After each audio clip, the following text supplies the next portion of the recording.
The Port Security and Safety of Navigation program, financed by the European Union to the tune of 28 million euros, is managed by the Indian Ocean Commission and implemented by different partners, namely the UNODC, IMO and Interpol.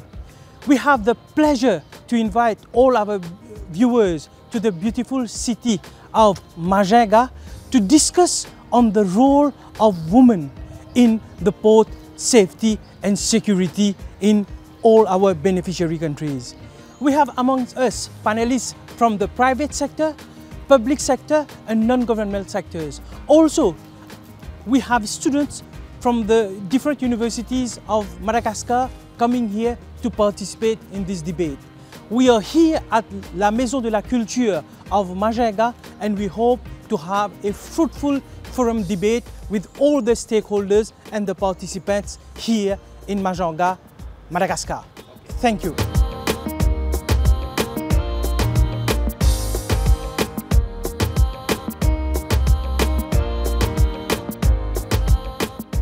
We are ready to start the debate at La Maison de la Culture here in Majinga, and our panelists and all our participants are more than eager to participate in this forum debate.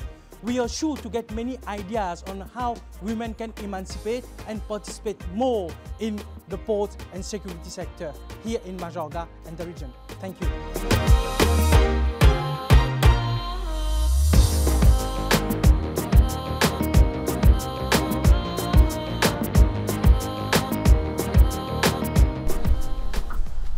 Nous souhaitons la bienvenue à nos invités et participants à la Maison de la Culture de Majinga. Le mois de mars est à l'honneur des femmes, d'où vient l'initiative du programme de sécurité au port et sûreté de navigation, aussi connu comme PSP, d'organiser un forum débat plaçant en lumière le rôle de la femme dans le secteur portuaire. Il est important de noter que le programme PSP est financé par l'Union européenne à la hauteur de 28 millions d'euros, coordonné par la Commission de l'océan Indien et mis en œuvre par OMI, l'ONUDC et Interpol. Nous avons parmi nous les différents représentants d'organismes que j'aimerais qu'elles présentent elles-mêmes. On va commencer par vous. Mesdames et messieurs, bonjour. Sabrina, je suis la représentante de la Société du port à gestion autonome de Tuamasin. C'est l'autorité portuaire du port de Tuamasin. Et également, je représente aussi l'association WILAT Madagascar, dont je suis la vice-présidente et ici présente notre présidente. C'est un honneur de vous avoir sur ce plateau. Merci. Et madame Mesdames et messieurs, bonjour. Alors, je suis le directeur des affaires juridiques de la commune urbaine de Majinga. Je représente Madame PDS, qui n'est pas sur place. Et, je suis heureuse de faire partie de cette conférence débat. Merci. Merci. Nous avons Yoline parmi nous. Je suis Yoline Abrams de l'ONUDC, l'Office des Nations Unies contre la drogue et la crime. Merci Yoline. Nous avons Willy. Bonjour à toutes et à tous, je suis Willy Andjamazmandi, chef de section contrôle des ports et je représente la PMF. Ah, merci. Et c'est important de noter, l'événement a été organisé à Majinga dans le cadre de l'exposition de photos qui est démarrée hier et qui va continuer ici pendant un mois. Comme vous le sachez, le thème retenu aujourd'hui, c'est le rôle de la femme dans le secteur portuaire. Il est important de noter aussi que l'environnement portuaire et maritime, en général, est dominé par les hommes. Et l'inclusion des femmes dans ce secteur reste un défi à relever. En effet, un certain nombre d'obstacles culturels, structurels et sur le lieu de travail rendent l'environnement portuaire peu attrayant pour de nombreuses femmes. Il faut opérer des changements. Bien sûr, les changements complets. Ce n'est pas uniquement les changements sur les paroles, non seulement dans ce secteur, mais aussi au sein des sociétés, afin de créer des conditions favorables à l'inclusion des femmes et à leur participation significative. Les femmes sont peu actives dans les ports qui restent un espace dominé par les hommes.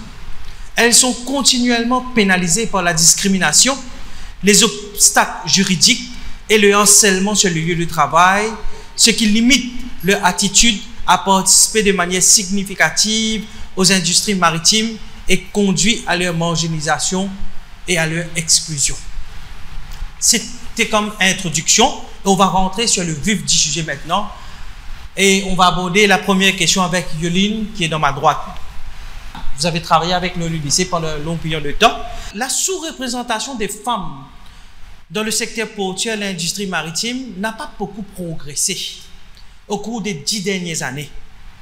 Quelles sont les vraies raisons, d'après vous? Donc juste pour clarifier, je suis responsable pour la mise en œuvre de ce projet PSP dans les 9 pays, dans lesquels Madagascar. Et on peut voir dans tous les pays que c'est un peu la même chose. C'est toujours une minorité des femmes dans le secteur portuaire, mais aussi le secteur maritime. Les vraies raisons, je pense que c'est un problème structurel. S'il y a les femmes, ils ont un niveau bas et c'est difficile de monter. Peut-être la PMF peut contribuer. Merci Yoline. Et pourquoi vraiment à PMF, vous êtes dans, comme on le dit, dans le vif du port, vous travaillez tous les jours, mais vous, en tant que femme, est-ce que vous avez bien compris qu'il y a la sous-représentation? Qu'est-ce que vous en pensez? Alors, je suis heureuse de répondre à cette question. D'abord, parce qu'à la PMF, oui, nous sommes sous-représentés, mais je pense que la vraie raison, c'est d'abord parce qu'on est en sous-nombre par rapport aux hommes. D'ailleurs, si on regarde sur le site de la Banque mondiale, on voit que nous, les femmes, on représente 49,9% de la population malgache. Alors ça joue déjà en notre défaveur. Et deuxièmement, du côté de la PMF, je pense qu'il y a un vrai effort, même si on voit que le secteur portuaire est dominé par les hommes. Il y a un effort parce que déjà pour Majunga, l'adjoint de notre directeur régional est une femme qui est là. Et la personne en charge du contrôle des ports et de l'administration du port en général est ma personne qui suis également une femme. Donc, pour dire que oui, c'est un fait que nous sommes sous-représentés, mais que les efforts existent bel et bien. Merci. Et il y a mademoiselle à ma gauche. Est-ce que vous pensez, dans les 10 dernières années, on a progressé pour diminuer les gaps qu'on a entre les hommes et les femmes? C'est vrai qu'au cours des 10 dernières années, il n'y a pas beaucoup de progression pour la sous-représentation des femmes. Il y a beaucoup de facteurs. En fait, il y a la conception même, où il y a certains métiers qui sont dédiés spécifiquement aux hommes.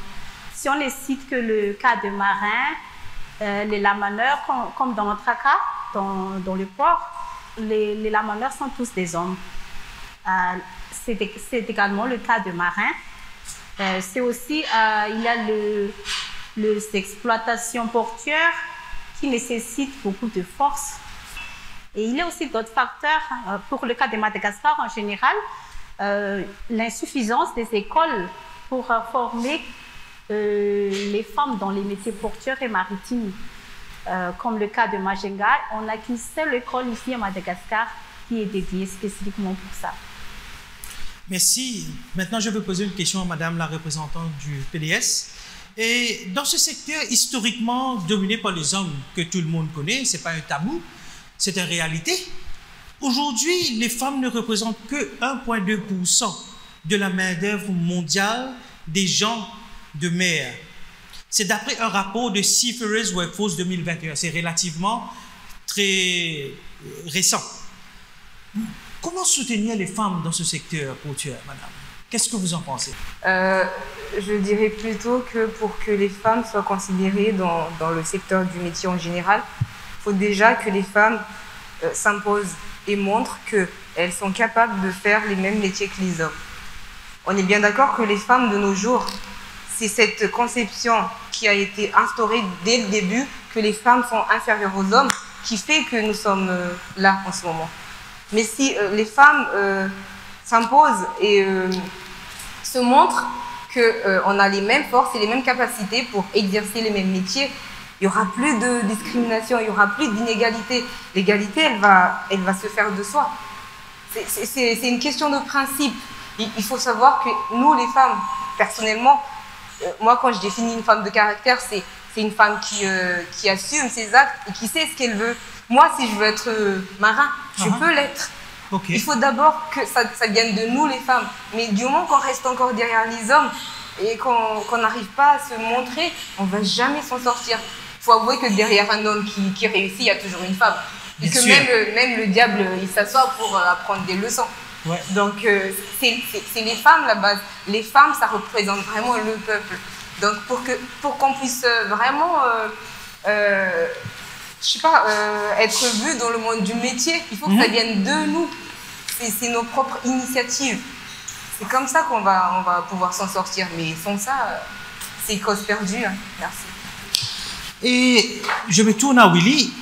Qu'est-ce que APMF fait en concret pour soutenir les femmes dans votre secteur? Alors, au sein de l'APMF, on est fortement encouragé à rejoindre les associations féminines qui sont deux, je pense, WIM Africa et WOMESA. Okay. Et dans ces associations, on parle de droits de femmes. Mais moi, personnellement, ce que je trouve, c'est qu'on axe trop le débat sur les femmes et leurs droits. Mais on a oublié quelque chose. D'abord, j'aimerais demander aux hommes, est-ce que vous savez que vous aussi, vous avez un jour qui est dédié à la célébration de vos droits? Non. À vous, Vidur? Je ne sais pas. Moi, je connais le 8 mars qui est dédié aux femmes. Mais je ne sais pas. Alors, en fait, oui, vous avez le 19 novembre qui est dédié à vous. Et j'aimerais proposer qu'on œuvre dans l'autre sens. C'est-à-dire, et si il était possible de mobiliser les hommes, plutôt que de tout le temps dire aux femmes de s'imposer, si on changeait l'approche et dire aux hommes que peut-être que les hommes aussi ont à prendre des femmes et prendre la femme comme un être complémentaire et pas un être qui menace la domination. Mais bon, c'est juste mon point de vue. Et Yoline, chez vous, à l'ONUDC, qu'est-ce qu'on fait de concret pour promouvoir le rôle de la femme? Surtout que vous agissez contre la drogue, la criminalité, entre autres. Est-ce qu'on fait de ce genre d'activités pour promouvoir le rôle de la femme? Chez nous, donc, quand on organise les formations, on met toujours le focus, donc dans la lettre d'invitation, on demande l'organisation de nominer des femmes et d'avoir un 50-50% de participation. Mais en réalité, ce n'est pas le cas, on n'a jamais 50% de femmes, juste parce qu'il y a, par exemple, dans le secteur maritime, il n'y a pas 50% de femmes. S'il y a 1 ou 2, 3 femmes, peut-être on a 2 participants, mais on ne peut pas avoir 10 participants quand il n'y a que 2 femmes. Mais dans le secteur portuaire, c'est déjà mieux parce qu'on donne des formations aussi pour la gendarmerie, à la douane, et on voit que dans cette organisation, c'est déjà un peu mieux, c'est plus équilibré. À part de ça, comme le COI, on essaye de faire les activités de communication, de visibilité. Juste il y a 2 semaines, on a sorti une vidéo avec les témoignages sur la participation des femmes dans nos activités. Donc c'était juste pour montrer que, comme la madame a dit, que oui, nous, on peut faire le même boulot et on le fait. C'est juste qu'il faut le montrer aux autres filles et autres femmes. Comme ça, elles peuvent aussi avoir une carrière comme ça, si elles veulent. Merci, c'était important d'avoir le point de vue. Maintenant, je me tourne également à madame. Vous travaillez dans un des plus grands ports de Madagascar et je veux savoir réellement quels sont les défis liés à l'intégration significative des femmes dans ce secteur portuaire. Ce n'est pas les défis théoriques, ce n'est pas les défis qu'on a lus dans les magazines, mais les défis qui vivent les femmes. Si vous pouvez élaborer un peu. D'accord. Dans notre société, notre direction s'engage dans l'autonomisation des femmes. Par exemple, par le biais du renforcement des capacités. Les femmes portuaires sont encouragées à participer à des formations et également à s'intégrer dans les associations internationales. Madame là a cité 2 associations tout à l'heure, mais il y a aussi une autre association, ULAT, Women in Logistics and Transport, qui est dédiée pour les femmes dans les secteurs logistiques et portuaires.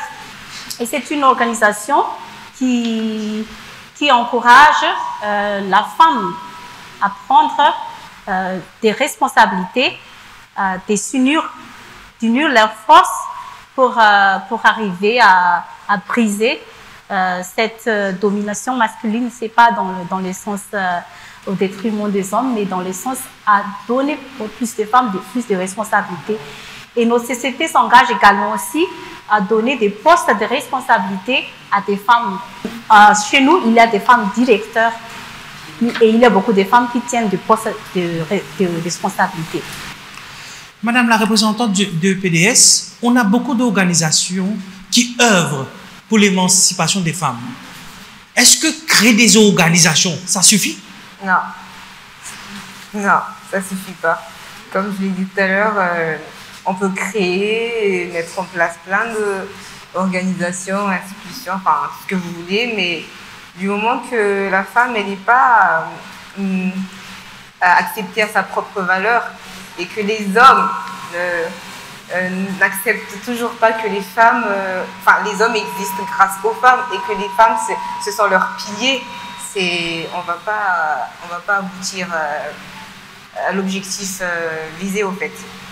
Donc moi, qu'on instaure des organisations ou tout autre, ça va pas faire comme ça facilement. C'est aux femmes en fait de se lever, de se dire nous on est capable de faire ce que vous faites. Donc c'est un défi au fait que nous les femmes on doit carrément relever. Et vraiment relever le défi au sens strict du mot, mais pas genre théoriquement, mais le faire, le pratiquer. Comme elle a dit, il y a des postes à responsabilité qui sont encore très très limités aux femmes. On nous accorde jamais en fait l'opportunité d'exercer ces métiers. Il faut déjà commencer par offrir aux femmes l'accès à ces métiers qui ont toujours été, où les hommes ont été toujours primés pour les exercer. Donc du moment que les hommes ils acceptent de franchir le cap et de laisser les femmes gérer, le monde serait meilleur. C'est ça. Bon, le monde idéal n'existe pas.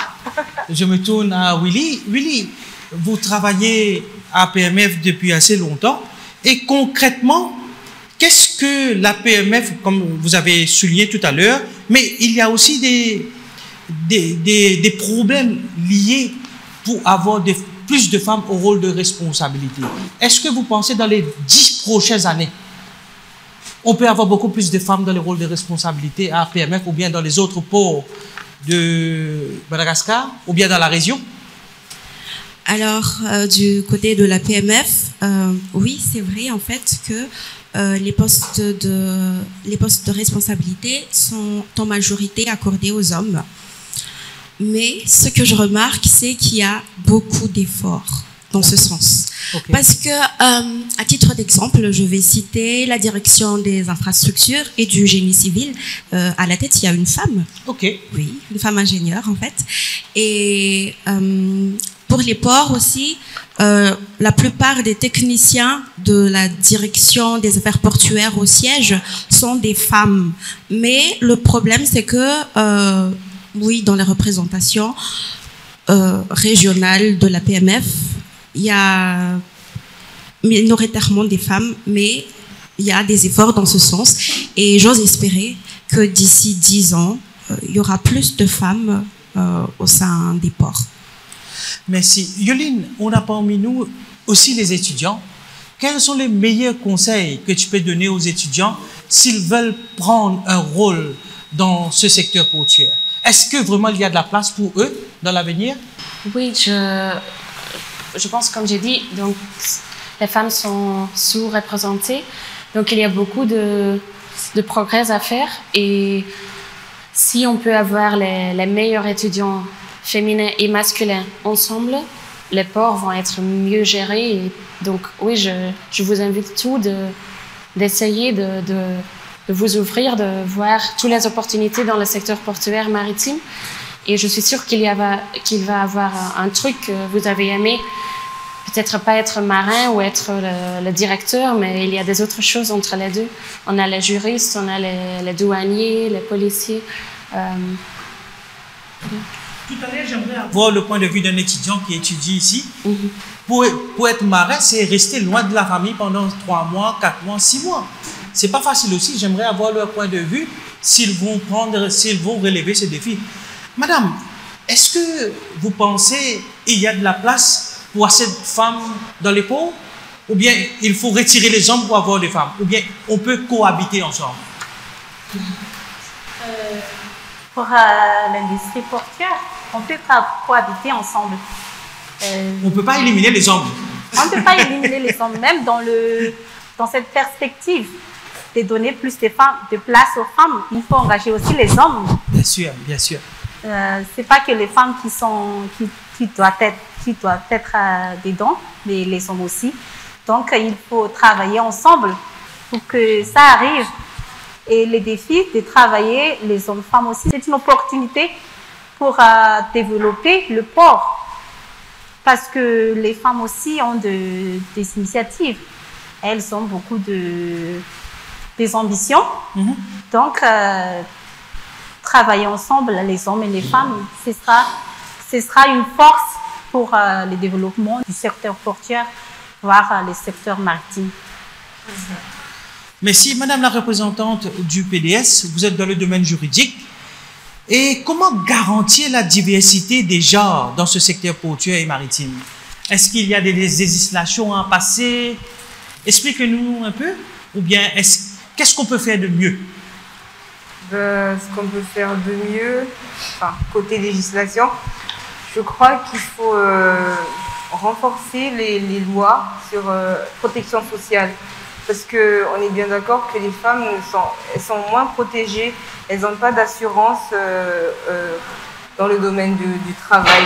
Elles sont toujours victimes de harcèlement de toutes sortes et puis victimes de discrimination de tout genre. Et je crois que c'est cette loi-là qu'il faut vraiment établir et puis mettre en vigueur. Il y a des lois, certes, mais ces lois-là ne sont pas vraiment en exergue ni en pratique. Que les femmes se sentent toujours un peu en frustration. C'est ça, en fait, qui fait que nous, les femmes, on n'est pas vraiment à notre place quand on intègre une communauté d'hommes où il n'y a qu'une ou deux femmes, une minorité de femmes. Mais si cette loi, du moment qu'elle soit appliquée et puis vraiment respectée, ça sera vraiment un atout pour les femmes de pouvoir exercer leur métier et d'être vraiment protégées. Il ne suffit pas de dire seulement protection sociale au sens théorique, mais vraiment une protection sociale au sens strict du mot. D'accord. Et comment parvenir, surtout, c'est une réalité, il y a des cas d'harcèlement, plusieurs typs de cas, ce qu'on entend de nos jours. Comment les femmes peuvent se protéger dans ce secteur portuaire? Comme j'avais dit au début, Monsieur Vitur, je pense qu'on devrait prendre l'approche symétrique et peut-être commencer à éduquer les hommes au lieu de nous focuser uniquement sur les femmes. Ok. Mais alors, non, est-ce qu'il y a des efforts à faire concrètement pour se protéger? Parce qu'il y a des cas. On lit les journaux, on lit les magazines, il y a les réseaux sociaux, il y a des cas d'harcèlement. Mais comment se protéger? Vous êtes une femme, vous travaillez dans ce secteur portuaire. C'est pas aux femmes de se protéger, c'est aux hommes de ne pas harceler les femmes. Oui, mais c'est le monde idéal. Mais là, on parle des faits réels. Il y a des cas. Mais comment? Est-ce qu'il faut l'éducation? Est-ce qu'il faut plus de lois? Est-ce qu'on a besoin de formation dans ça? C'est le concret. C'est un débat où on veut avoir des trucs concrets. Ce n'est pas des trucs théoriques. C'est mon point de vue. Alors, pour la protection des femmes, je pense que du niveau juridique, il y a déjà pas mal de lois qui protègent les femmes.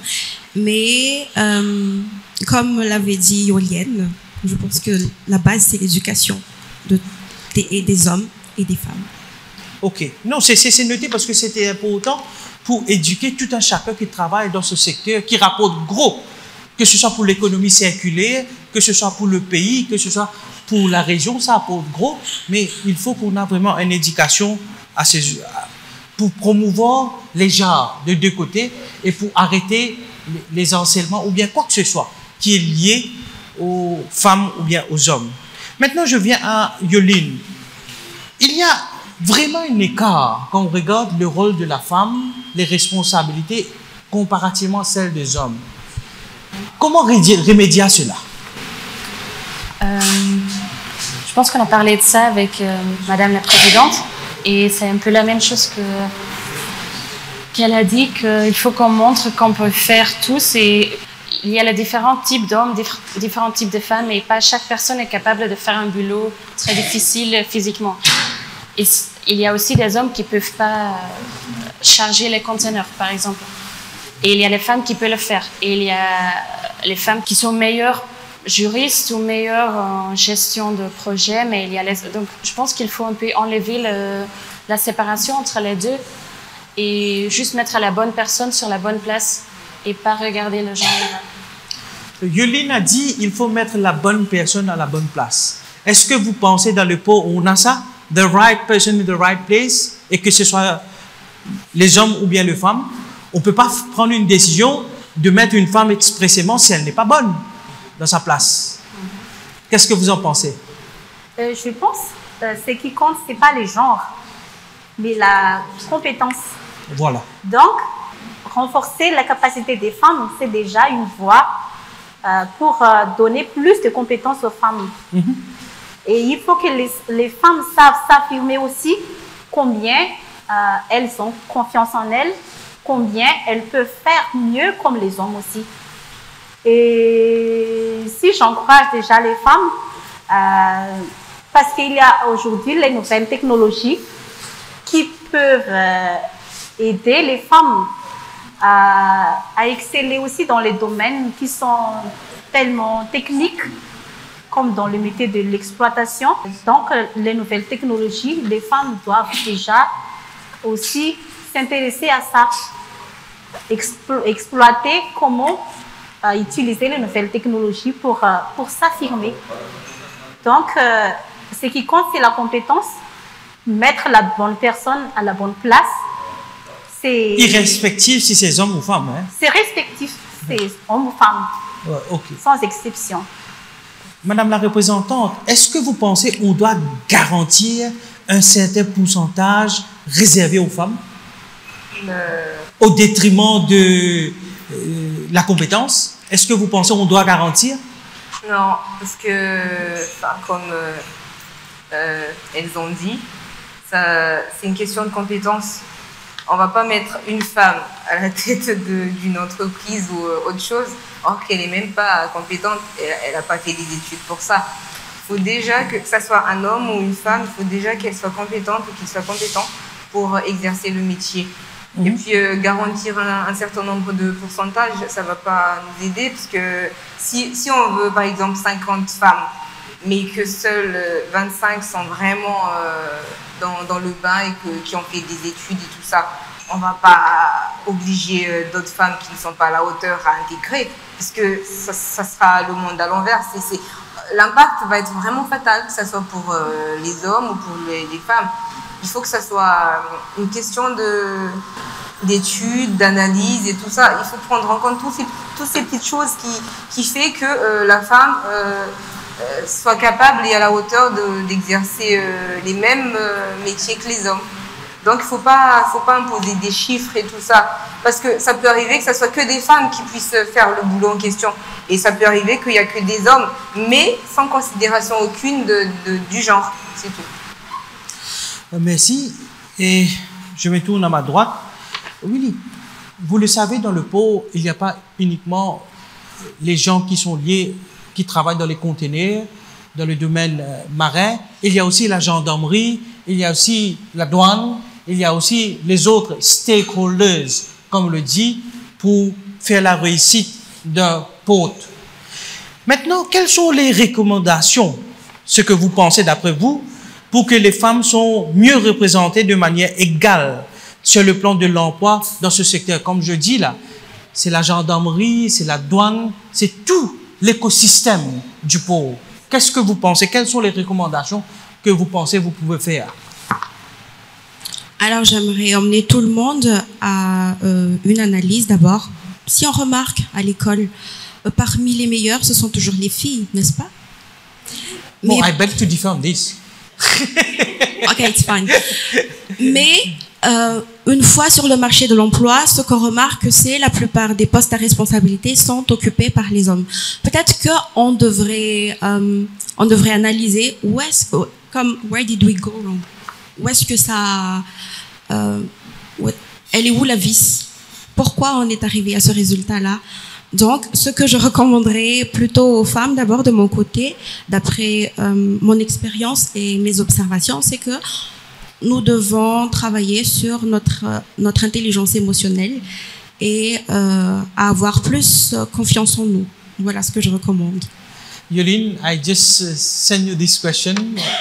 Qu'est-ce que tu recommanderas pour que les femmes soient représentées de manière égale sur le plan de l'emploi dans ce écosystème portuaire? Oui. Je pense qu'aussi qu'on a besoin d'un changement structurel ou peut-être pas les lois, mais par exemple, s'il n'y a pas de congé maternel, il faut aussi penser des choses comme ça. S'il y a des choses très pratiques, s'il n'y a pas des vêtements qui sont adaptés aux femmes, ça va être difficile. Si les choses juste, c'est pratique, mais si personne n'y pense, ça va être difficile parfois d'entrer dans ce type de travail. Oui. Et votre point de vue là-dessus? Le changement de mentalité surtout pour tout le monde, que ce soit femmes et hommes. Je suis d'accord avec elle, ce sont les filles qui sont meilleures en classe, mais pourquoi ce sont les hommes qui tiennent toujours des postes à haute responsabilité? La conception, c'est que quand on est femme qui travaille et en même temps on est mère de famille, c'est les congés de maternité et tout ça, c'est un peu conçu comme un obstacle. Voilà, c'est votre droit. Parce qu'il a une longue absence qui doit être observée par la femme en période d'accouchement. Mais il faut que ça change. Il faut qu'on montre aux hommes que ce n'est pas un obstacle. Et qu'on peut être meilleure mère et en même temps meilleur travailleur au sein de notre société. Et madame, votre point de vue là-dessus? Je crois qu'elles ont tout dit, mais je vais quand même rajouter que on devrait commencer chacune au niveau de nos administrations. Comme par exemple à la commune, depuis que je suis là, j'ai quand même réussi à montrer aux hommes qu'il n'y a pas que les hommes qui puissent lever la voix de 1. Il n'y a pas que les hommes, malgré le fait que nous, on a des congés de maternité et tout le reste. Même si on porte des jupes, on peut porter des pantalons. Et que si les hommes sont incapables de faire le boulot, moi, je peux le faire. Et je l'ai prouvé. Donc, on commence déjà par nos administrations, toutes chacune. Et puis après, au niveau de chaque institution ou école. Parce que, comme elles ont dit, c'est toujours les filles, au fait, qui mènent le jeu, qui sont en tête. Mais une fois, au niveau professionnel, on est mis à l'écart. Parce que les hommes, ils regardent plus ce qu'on est. Dès qu'ils voient que c'est une femme, c'est pas vu de la même manière. C'est comme si on était faible. Or que le mot est vraiment osé. Et on n'est pas faible. Donc, pour qu'on soit plus représenté, comme je l'ai dit tout à l'heure, il faut qu'on puisse leur prouver. Il y a des choses que les hommes ne peuvent pas faire. On est d'accord qu'il y a des choses, vous êtes quand même limités. Vous êtes, certes, vous avez la force et tout ça, mais nous, les femmes, on a l'air femmes, mais on n'est pas femmes, en réalité. Donc, c'est comme ça qu'on devrait commencer. Vous représentez aussi la force divine. Bon, je crois qu'on a fait le tour des questions. Maintenant, j'aimerais que si on a des observations de la part des participants, des étudiants, des différents stakeholders qui sont là, alors j'aimerais qu'on passe le micro. Et puis, il y a M. Fafa qui est parmi nous dans l'audience qui peuvent donner quelques observations. Oui, merci pour m'avoir donné la parole. Bonjour à tous. Je vous remercie de la qualité disons, de vos expressions, du partage de vos visions et idées. Je trouve que nous avons des femmes ambitieuses, courageuses et qui sont vraiment conscientes des réalités, donc plus particulièrement au niveau du secteur portuaire. Mais en fait, je ne suis pas là pour cette fois-ci, c'est pas pour des observations, disons, directes sur ce que vous avez fait, mais comme j'ai remarqué qu'il y a encore, une autre panéliste qui est bien venue avec nous, mais qui n'a pas pu venir à temps. Je souhaite quand même qu'elle s'exprime un tout petit peu sur ce qui a déjà été préparé, si elle voudrait bien. Madame, vous êtes demandée de venir ici, au moins ajouter quelques mots sur ce forum de débat. Je me nomme Voulazara Natacha. Je travaille depuis 2012 dans la société Jean Eustrature comme responsable administratif et armement de cette société. Je vais à présent vous évoquer mes activités au sein de la société Jean Eustrature et Fils. Mes domaines d'intervention concernent essentiellement les services administratifs. En effet, je suis interlocutrice principale des différentes entités portuaires, APMF, douane, gendarmes, police aux frontières. Enfin, je prépare les manifestes navires et j'établis les déclarations de sortie et d'arrivée. À présent, je vais vous parler des freins rencontrés par les femmes dans le secteur portuaire.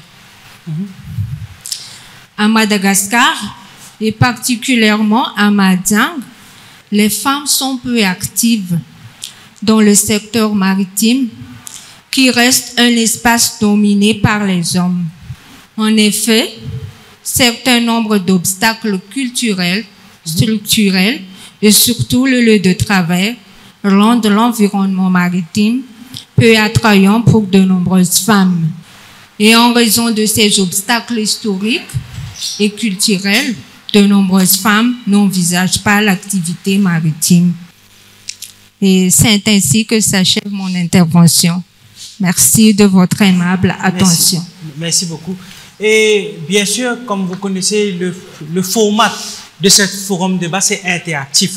Alors, j'aimerais avoir le point de vue des jeunes, des moins jeunes, des personnes d'expérience qui sont là, surtout sur les différentes questions qu'on a posées aux différents intervenants. Si je peux avoir les perspectives, on peut commencer par madame. Merci beaucoup de m'avoir donné la parole. Et je remercie tous les panélistes, Monsieur Vidur, bien évidemment, d'avoir organisé cet atelier, ce forum où les femmes portuaires est mise à l'honneur. Donc, c'est un grand plaisir de participer à l'événement. En écoutant ce qui a été dit, tout est dit. C'est complet et je vous en félicite. Je suis très contente parce que ici, à Majunga, et merci beaucoup madame parce que vous avez mis en exergue plusieurs points très pertinents et qui montrent déjà qu'il y a déjà des efforts qui ont été faits.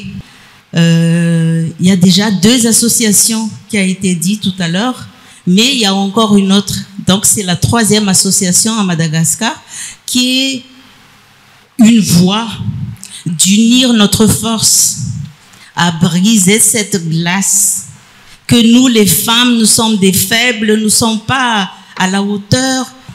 Et j'aimerais bien qu'on s'associe à des associations régionales et internationales pour pouvoir constituer une force. Vous avez parlé tout à l'heure d'assurance, de confiance en soi. Pourquoi et comment avoir cette confiance en soi? C'est par l'intermédiaire, c'est la voie du renforcement de capacité. On a la confiance en soi quand on se sent qu'on est capable, qu'il y a quelque chose là-dedans. Ce ne sont pas des petits poids dedans, mais il y a quelque chose. Donc, il faut avoir ça par le biais de l'éducation, de la formation. Et après, c'est là qu'on pourra avoir la confiance en soi. Après, on va se montrer qu'on est capable. Et par la suite, on va hausser notre voix. On va taper sur la table. Non, nous sommes capables et on est là. Nous sommes prêtes. Donc c'est ça, c'est là que je voudrais bien sensibiliser les femmes qui sont ici présentes aujourd'hui. Ça a été dit aussi qu'il y a la nouvelle technologie en ce moment qui va nous aider, nous les femmes. Peut-être les hommes, ils n'en ont pas conscience de ça, hein? Mais la nouvelle technologie qui va nous accompagner de limiter un peu cette idée de faiblesse de femme, côté force, côté costaud et tout. Mais les femmes de son bureau, elle peut cliquer sur un bouton et puis commander les hommes qui sont sur le terrain. Faut pas s'arrêter là, parce qu'il y a déjà beaucoup d'efforts, beaucoup de travail qui était en amont. Il y a beaucoup de femmes qui ont déjà travaillé dessus, mais nous, on va prendre le relais. On va prendre le relais parce qu'on va plus lâcher. On va continuer cette lutte. C'est pas une lutte vis-à-vis des hommes, mais rassurez-vous, hommes, qu'on a besoin de vous. Nous sommes complémentaires. Merci. Merci. Et merci beaucoup. Et c'est là. Est-ce qu'on a une dernière question avant que je passe le mot de la fin à mes invités? Est-ce qu'on a une dernière question, madame? Ou bien une observation? Merci de m'avoir donné la parole. Je suis docteur Elda. Je travaille en tant que médecin de travail au port de Tamatave. Et moi, je vais insister un peu sur du côté médical par rapport à l'inaccessibilité des femmes au poste. On remarque généralement, le poste c'est un institut qui marche 24 heures sur 24. Et le travail de nuit, surtout, c'est pas tellement pour les femmes. Avec, surtout quand elle est en âge de procréer, avec les enfants, avec l'assistance maternelle, quand on a des enfants malades, avec la congé de maternité qui doit se faire et qui doit se prolonger si on a des problèmes après une opération césarienne. Il y a aussi l'absentéisme au travail parce qu'on est après l'accouchement, après un certain nombre d'accouchements, nos forces diminuent. Donc, ce qui rend notre santé un peu fragile par rapport aux hommes. Donc, il y a des postes où c'est généralement ou c'est obligatoirement un homme.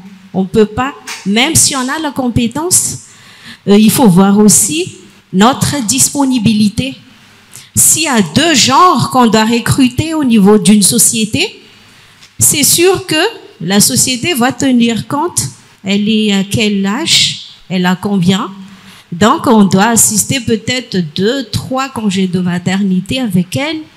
Et là, il y a un homme qui sera un peu plus présent dans la société. Donc, cela nous disqualifie un peu.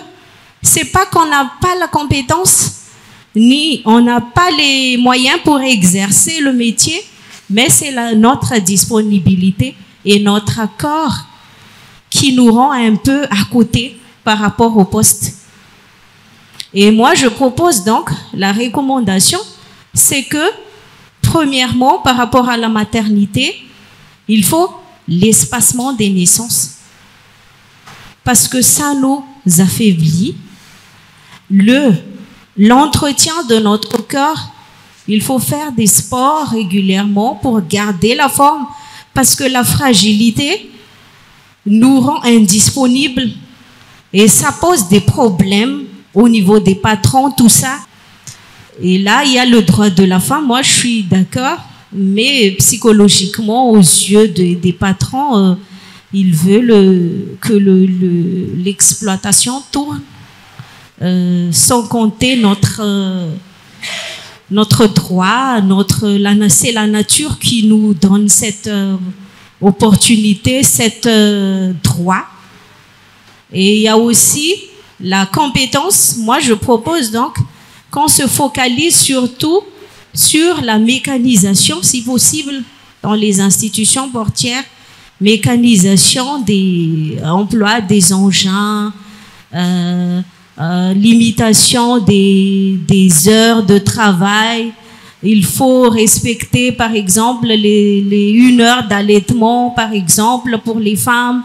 Il faut voir tout ça avec les règlements intérieurs. Et il faut suivre toujours la technologie. Surtout au point de vue administratif, on peut accéder au télétravail, par exemple, même si on est à la maison. On peut nous envoyer des travaux à faire, donc on est plus présente dans la société. Merci beaucoup. Merci beaucoup, Madame Docteur. Merci beaucoup, Madame le médecin, pour votre intervention. Alors oui, dans le fond, oui, c'est vrai. Mais moi, par exemple, je suis maman et ça m'a pas empêché d'aller faire des visites au port après 20h, 21h. Je les ai faites plusieurs fois. Mais je pense que la clé, c'est l'organisation. Alors, quand vous n'êtes pas au travail, vous devez désigner qui vous remplacera, je pense.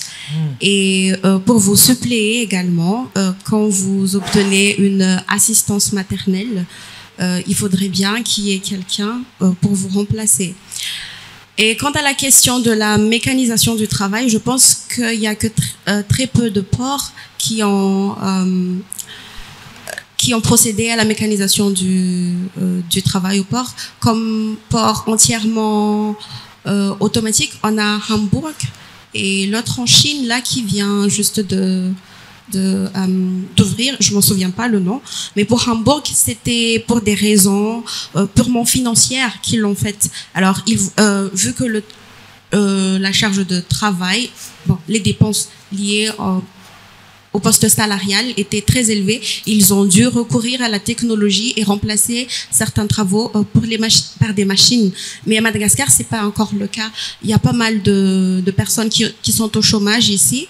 Alors, on ne peut pas se permettre de supprimer certains postes juste pour la mécanisation. Alors oui, c'est vrai, pour la sécurité, il ne devrait pas y avoir des personnes marcher sous les terre-pleins comme ça, mais pour aller vraiment dans l'automatisation pure et dure, je pense qu'on n'est pas encore à ce niveau-là. Juste répondre que les soucis que vous avez expliqués pour les femmes, pour travailler dans les ports, je pense que nous, comme société, avec les lois, on peut avoir les réponses, on peut avoir les... Je sais pas, je suis pas expert des lois malgaches, donc je suis pas sûre s'il y a déjà les lois antidiscriminatoires comme ça, mais c'est pas la faute d'une femme d'être enceinte. Si la famille veut avoir des enfants, malheureusement, c'est la femme qui est la seule personne qui peut le faire, donc c'est pas une raison pour pas avoir une personne sur un poste. Je comprends et je sais que c'est la réalité, mais nous, comme société, on peut protéger les femmes avec les lois et il faut bien sûr utiliser les lois et pas juste les avoir dans les textes. On a Madame Pomino qui va intervenir. Bonjour à tous. J'aimerais d'abord remercier les organisateurs pour cet événement qui nous permet de donner notre point de vue sur cette question percutante. Tout d'abord, j'ai vraiment envie d'appuyer en fait la nécessité d'une bonne éducation de base, car je crois que l'avant-dernière intervention de Madame le docteur l'a éclairé. À Madagascar, on s'attend encore à ce que la femme, à ce que son objectif soit d'assurer ce rôle familial de mère. Et c'est un cliché, un véritable stéréotype, car il y a beaucoup de femmes qui ne veulent pas avoir ce rôle-là. Et ce n'est pas parce qu'elles ne le peuvent pas, c'est juste une volonté. Et tant qu'il y a ce cliché, comme par exemple la femme, la place de la femme, c'est au sein de la famille, on ne pourra pas avancer. C'est pour ça qu'il faut, dès la base, supprimer ce stéréotype. Comme ça, quand il y aura des recrutements, elle ne sera pas pénalisée parce qu'on s'attend à ce qu'elle va mettre en avant sa vie familiale et mettre au débit de son rôle professionnel, car c'est un cliché, mesdames et messieurs. Il y a des hommes qui, eux, mettent à l'avant leur famille, comme il y a des femmes qui mettent à l'avant leur profession. C'est juste la diversité de l'être humain. Et si on n'apprend pas ça à la base, on ne pourra pas avancer. Pourquoi ne pas envisager, par exemple, de mettre également un congé de paternité, une augmentation de ce congé paternité? Il n'y aura plus ce problème de discrimination, car l'homme comme la femme pourraient accéder à ça et ils pourraient s'arranger au sein de leur couple, qui va faire ceci, qui va faire cela, et il y aura juste plus cette discrimination. C'est pas une compétition, il faut pas mettre en avant cette société capitaliste et regarder le profit avant tout. C'est une question humanitaire en fait, parce que nous sommes tous des humains et nous sommes tous différents. Ouais. Merci beaucoup. Je voudrais bien changer un peu ce cliché, comme a dit mon collègue, et parce que d'après elle, notre obstacle, c'est inhérent à notre nature en tant que femme. Et moi, je suis pas d'accord, parce que moi, j'incite notre façon de voir les choses en pensant que comment renverser ce cliché-là, comment transformer en force cette faiblesse, parce qu'on en est capable. Et par exemple, moi à La Réunion, moi j'ai vu une projection d'un bateau de croisière, tout l'équipage, tout qui est dirigé par des femmes. Donc c'est possible. Et on doit se montrer qu'on est capable pour ça. Nous ne sommes pas des faibles. C'est vrai, en tant qu'hommes, même les hommes, ils ont des faiblesses. Bien sûr. Mais comment transformer cette faiblesse en force? Merci bien. Merci beaucoup, madame. Mais cela dit, je pense que we have to work smart. Parce que dans le monde de la technologie, on parle aussi de mécanisation. Mais travailler smart, c'est aussi l'émancipation déjà, travailler ensemble pour le but du développement du pays, que ce soit Madagascar, que ce soit l'île Maurice, que ce soit tous les pays de la région. On doit travailler ensemble pour faire avancer l'économie et aussi la prospérité dans tous les pôles. Et le mot de la fin, on commence par Yoline avec tous les invités. So, since we have a very fruitful debate, moi, je voudrais qu'un jour, comme femme, on va pas être femme et directrice, femme et chef, femme et médecin, mais on peut juste être directrice, médecin, assistant, parce que les hommes, ils n'ont pas chef et homme, directeur et homme, mais c'est juste chef, directeur. Donc ça, c'est mon mot de clôture. Willy? Moi, ce que je peux dire, c'est que je crois en la femme, je crois en l'homme, je crois en l'humanité et en la complémentarité des deux. Voilà. Madame la représentante PDS. Alors, pour moi, c'est juste une question de mental. Et je m'adresse particulièrement aux médecins. C'est cette conception de base qu'il faut qu'on élimine. Parce que, homme ou femme, on peut déjà réglementer le nombre de bébés qu'on veut avoir. Et pour l'allaitement, c'est pas un souci. Il y a les biberons et tout ça. Et une femme et un homme, ça peut faire les mêmes boulots. C'est juste une question de mental. Et ensemble, on peut tout faire. Donc, mais je vous remercie. C'était vraiment très médecin de votre part, mais ça nous remet un peu en cause. Voilà. Merci, madame. Moi, c'est que, comme message, comme elle a dit notre présidente, c'est comment transformer la conception de cette faiblesse en avantage. Ah ouais. Suivant la psychologie, les femmes sont reconnues comme être capables de multitâches. Alors, il faut exploiter ça et montrer aux hommes qu'on peut être mère de famille, on peut être meilleur au travail, on peut être meilleur chef, on peut être meilleure directrice, autant que les hommes. C'est bien. Madame, votre mot de la fin? Femmes, montrons que nous sommes capables, passons les obstacles culturels, structurels et aussi les obstacles dans le lieu de travail. Donc, bon courage à toutes les femmes qui travaillent dans le secteur portuaire et maritime. Parmi nous qui nous a beaucoup aidé pour organiser, pour la mise en œuvre, pour réaliser cet événement, et j'aimerais qu'il passe quelques mots à cette audience qui est là. Merci, cher Vidur, de cette introduction. Bon. Donc finalement, donc, on arrive à la fin de ces activités de communication. Premièrement, je félicite particulièrement vous, les initiateurs. Peut-être bon, je vous, mais on a tous été dedans. Je félicite également aussi nos braves il faut les applaudir, je crois. Elles ont bien tout exposé, aussi bien que les parties techniques, les différentes difficultés qui sont rencontrées souvent, surtout les problématiques culturelles, les défis et tout cela. Je pense que tout a été dit. Mais il y a quand même, disons, quelques points qui en sont bien sautés et qui méritent vraiment d'être soutenus. Vous avez comme le secteur des ports en général, ça demande de la compétence. Ouais. C'est ce qui est dit. Donc c'est très important de bien former les enfants, les jeunes et tout cela.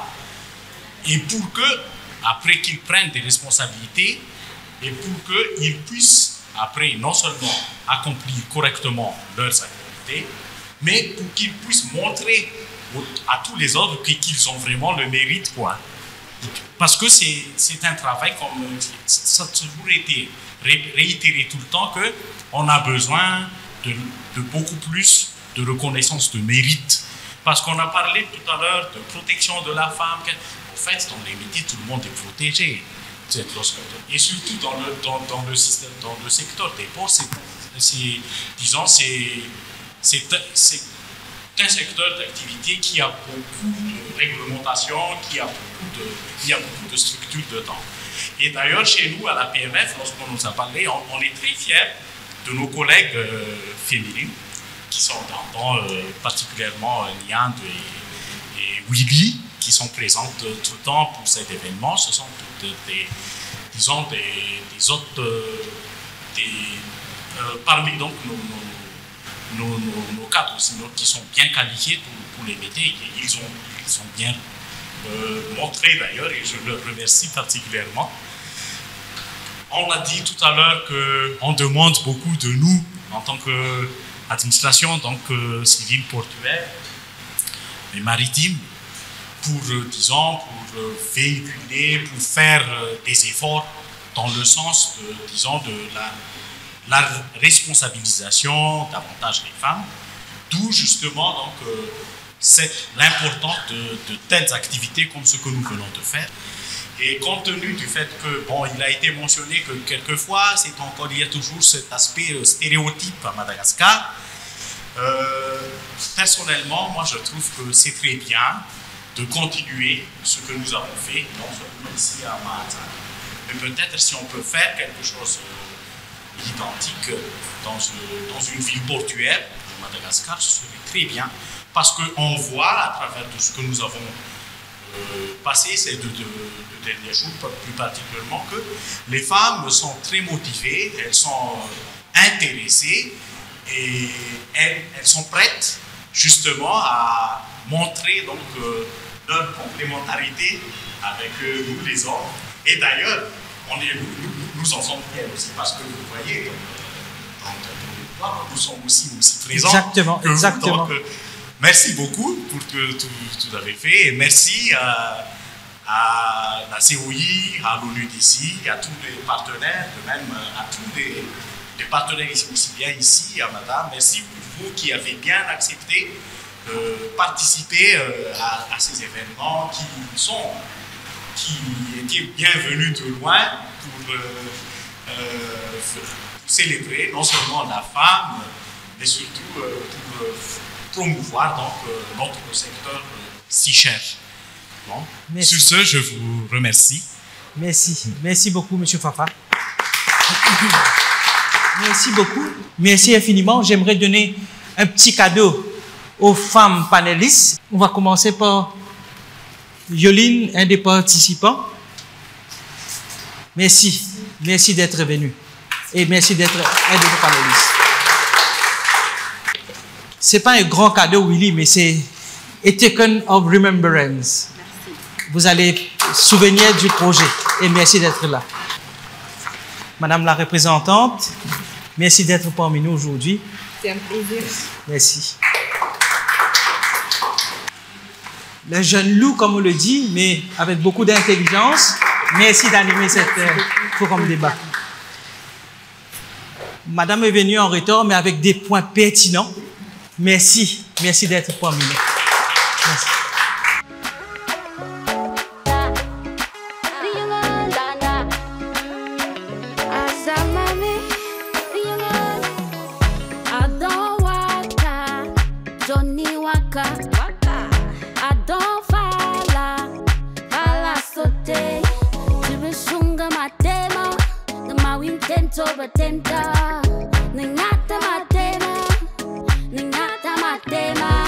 Si tu veux l'encap, cap, ouais, no, finish. Mama, bolo.